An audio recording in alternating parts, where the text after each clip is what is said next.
right. We are in the midst of a huge transformation where our peers, communities, and workplaces are all really melding into one. Welcome to Reimagining Company Culture. My name is Madison Kamek. My pronouns are she, her, and I'm the Senior Customer Success Manager here at AllVoices. Today, I am very excited to welcome our next guest on the show, Jenna Discher. She is the founder, principal consultant, CEO, doing it all at Hadley Advisory. Jenna, thanks so much for being here. Thank you for having me, Madison. I'm delighted to join you today. Awesome. Well, why don't we start with you just telling us a little bit about yourself, including your pronouns, and how would you answer this question when you were younger? What do you want to be when you grow up? I love that question. So as you said, I'm Jenna Discher. My pronouns are she, her, hers. And a little about myself, how I would answer that question when I was 4 in particular. I would say I was going to be a pediatrician.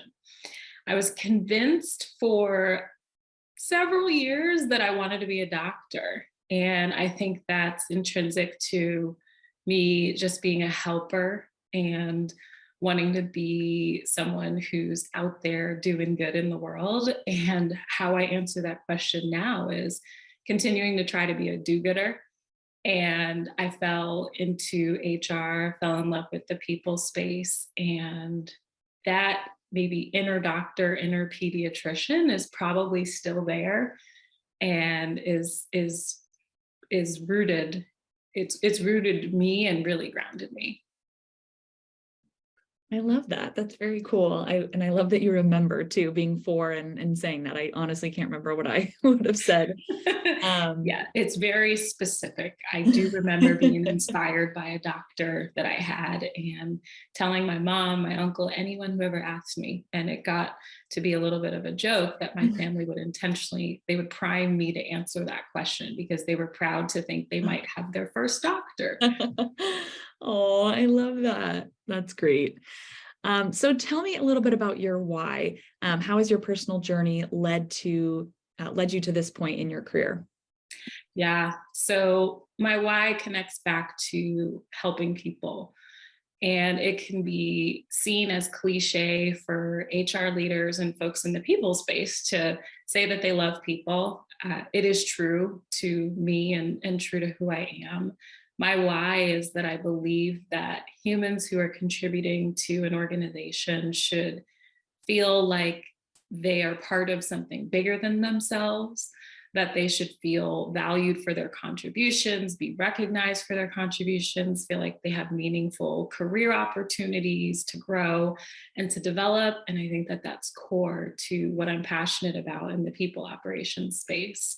And the why of where I am right now is that there have been twists and turns in my career journey, and I trust that everything is playing out exactly how it's meant to play out. And in this consulting chapter, I'm spending a lot of time doing all of those things, which is continuing to try to support humans who are doing great work to do their best work and to contribute to organizations who are trying to be their best. That's awesome. I love that so much. And that's something I think a lot of people can probably relate to, and a lot of people aspire to as well. So that's really cool. Yeah. So with all of the change happening in the workforce, positive company culture is more sought after than ever. Do you think the easiest way to improve company culture is to identify workplace issues? Tell us why or why not. I think there really isn't an easy for company culture. I think easy and company culture don't really go together for me in a sentence. I think about culture as being the human beings, being the people, being the values that the organization prides itself in seeing every human embody, the people that are part of that organization behaving certain ways, and the way that people behave end up personifying those values.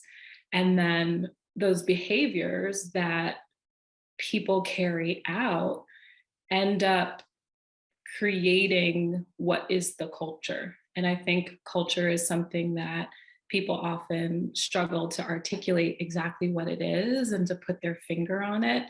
And I think it's because it's happening all the day, all day long. It's happening continually. I think people know when it's magical, know when it's toxic, everything in between. And yes, it connects directly to maybe some of the issues that are in an organization. And those issues might show up in the way that people see behaviors play out. So there is interconnectedness in culture and identifying issues, and then being committed as an organization when you've identified what those issues are to taking actionable steps to rectify, resolve, make things better. And that's when the culture may shift. When you see maybe some of the humans that are behaving certain ways rewarded, you see those humans invited to stay, you maybe see those humans moving on to their next journeys. That is part of the culture. That ends up being the culture. So I think the world of work too now, because it's so different, what does it mean to be in a workplace anymore? Many folks are working from anywhere where there's a Wi-Fi signal and mobile device connectivity. So what the issues are for the air quotes workplace may differ from person to person. So as a company, there's a big responsibility to check in on every individual experience, find out what the stories are of being part of the ecosystem of that company, and maybe you will discover just how connected the cultures, behaviors, values, humans are to what issues are being named as part of the cultural hurdles, or even the really great things that are happening in a company. Yeah, I really, really like that. And, kind of thinking about what today's workforce really looks like. It's so different, as you mentioned. Yeah. And there's a lot of exciting conversations going on in the industry. What would you say are some of the common themes or patterns that you're most excited to see, whether it's with clients that you work with, or headlines you're seeing out in the world, just in terms of company culture? I'm excited to see just how many people in the world are making use of their respective platforms to talk about the people related issues that I think HR practitioners and operators have cared about for a very long time and for always. And now I think when you have buzzwordy phrases like quiet, fill in the blank, so quiet, quitting, hiring, firing, those are all the things that have the cutesy names that maybe we as HR leaders have called other things and have always known were topics worthy of discussing, but now they have bigger audiences and we have more people trying to dissect them and to try to understand the why behind the mere existence of those catchy phrases. So I think the more people you have recognizing the importance of HR and people operations issues, the more attention and the more brain power there is to make these things that really matter to the workforce even better. I'd say the thing that I'm caring about the most is as you look at the economic downturn and the instability and all the layoffs and people reckoning with job loss, what I care a lot about in the headlines is just how much people are talking about their lives not necessarily being about their work, but being enriched by it. And for the folks, and I was in this camp, who was so work-centered that my work and my job was my life, there was a bit of a reset, which was inspired largely by the global pandemic, that people started getting back to basics, examining things that they care about in addition to their jobs. So if it's family, if it's friends, I like to talk about in my coaching space, what do you want to be ambitious about in addition to fill in the blank? If you're a work-centered person, I might ask you, what do you want to be ambitious about in addition to work? So where I see there being really good energy right now in the world is around people talking about being more than their jobs. I like that so much. That's great. And I think a lot of company culture is kind of focusing on that. You know, we're humans, and you kind of forget that, especially on these work from home, you know, workforces, it's hard to kind of remember, like, people have a family, or they're, you know, moving, or they're doing all these different things. So I love that kind of thought that you had there. Yeah, thank you. Let's talk about breaking some myths in HR or people strategies. So I'm going to give you a few statements. We'll go one by one, and then you tell me your thoughts or response to them. Sure. First, companies should strive to become a family and a close-knit environment. Ooh. I think there are multiple camps to sit in. And when I hear work is like a family, or that we should aspire to be like a family, there's a lot of complexities to that notion. We don't fire our family, we don't promote them. Unless we're talking about a family business, I think that's a totally different dynamic.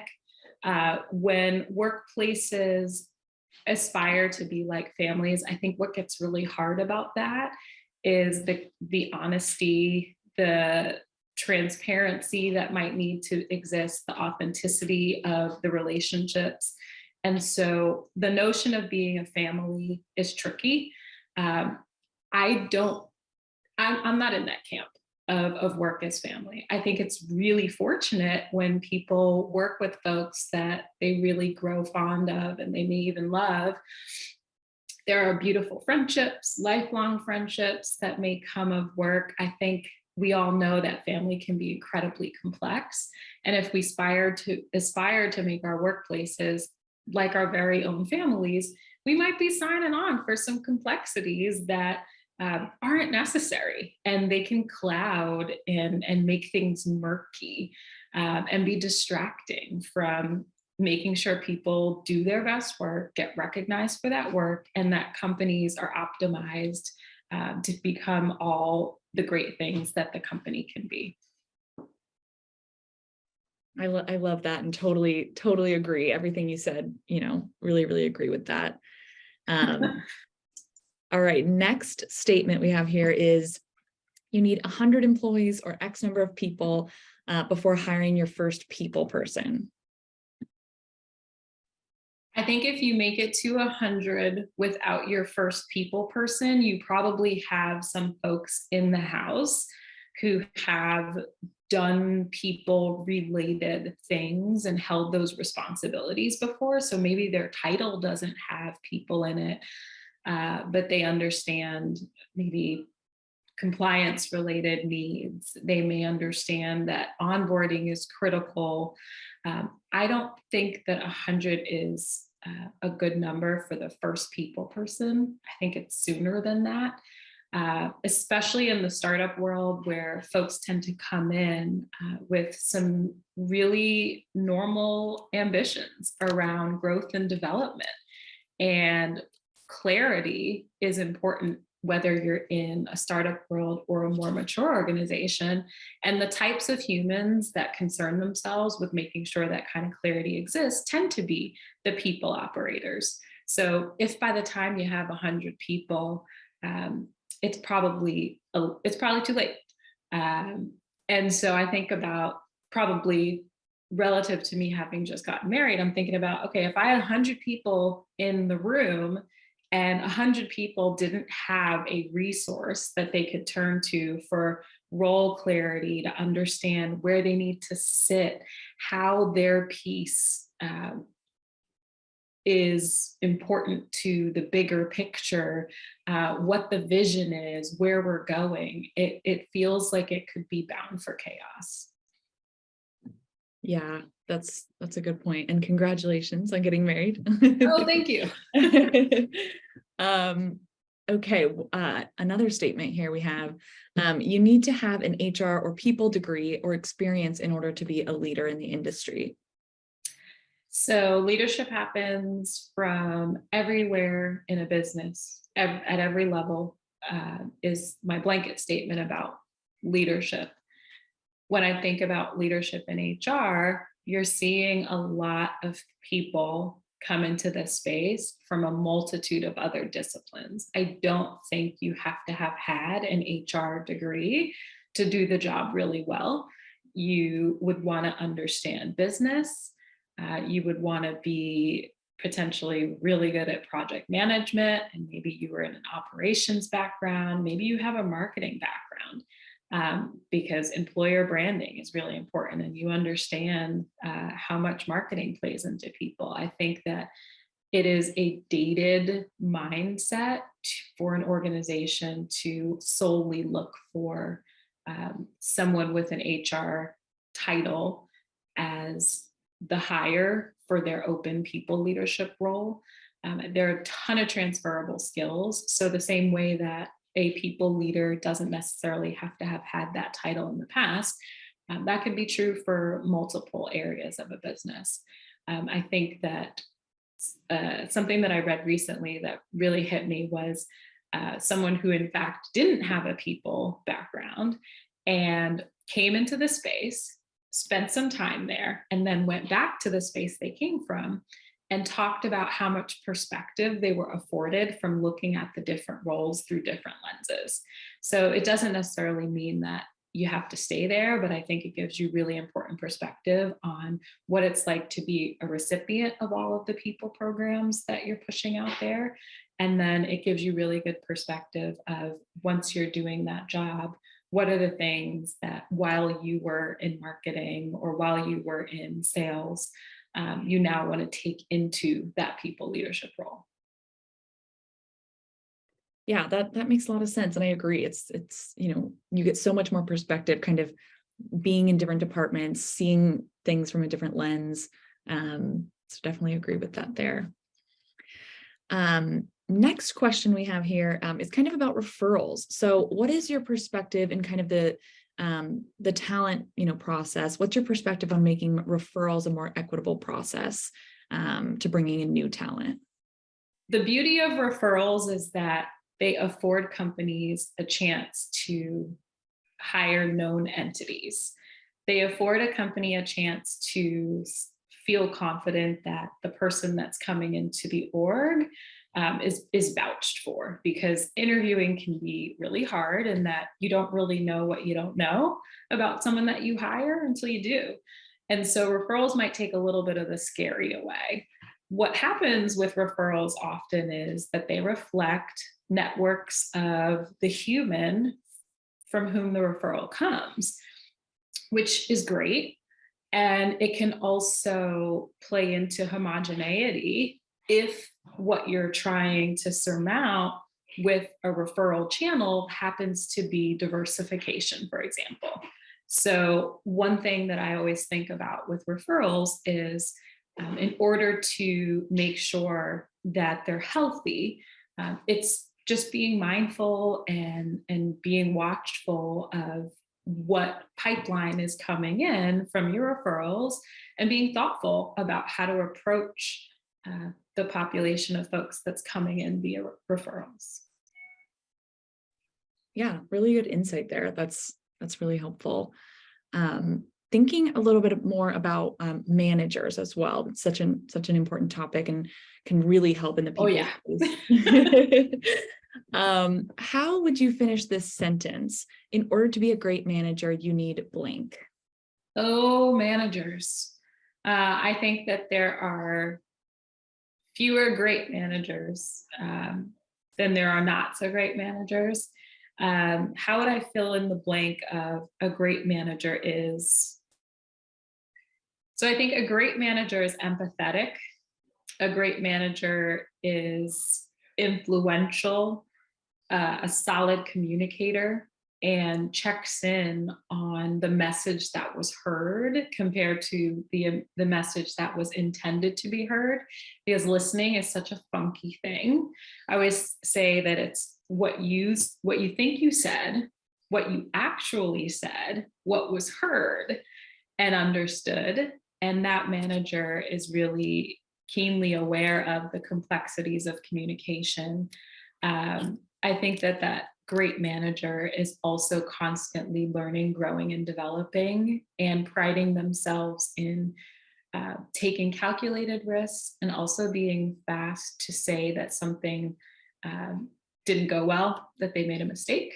And they're modeling that in a way that creates psychological safety for people to be awesome and for people to be growing and developing themselves, because it's constant growth and it's constant change that makes any one of us better to the orgs that we're contributing. I love that. And what a great kind of way to kind of wrap up this podcast here. My final question is there anything else you'd want to share that I didn't ask? Or if not, if there's 1 to 2, key insights that you hope listeners take away from today's podcast? It's really important that we think about the greater good, whether we're working in a company that affords us the chance to be mission oriented and contribute towards something that might be, I'm thinking about climate change being top of mind, thinking about food, thinking about the housing crisis, whether your organization is directly affecting any of those things or not. How is the company affording each of their employees a chance to contribute to things outside of work that affect the world, be it through supporting volunteer opportunities, through corporate social responsibility efforts, but being citizens of the world. I think so often the types of orgs that have magical cultures really talk about and are able to articulate how good-hearted and how kind the people that work in that organization are. And I think the experiences that foster the kindness and foster the empathy and the humanitarian lens that each of us bring to our worlds at work are those kinds of experiences where we're affecting other people, where we're giving of our time freely, when we're sharing of our resources. And so when you think about affecting culture, making sure that you're doing everything as an org to support the efforts and the activities of your humans doing good in the world. I love that. Thank you so much for all of your insight and knowledge. And I know that I really enjoyed this conversation, and I think a lot of other people will as well. So thank you so much for being on Reimagining Company Culture today. Thank you for having me, Madison. I hope that this conversation has been meaningful for folks, and I look forward to staying in touch and continuing to listen to this podcast. Awesome. Well, thank you, everyone. Thanks for listening, and have a great rest of your afternoon. Bye.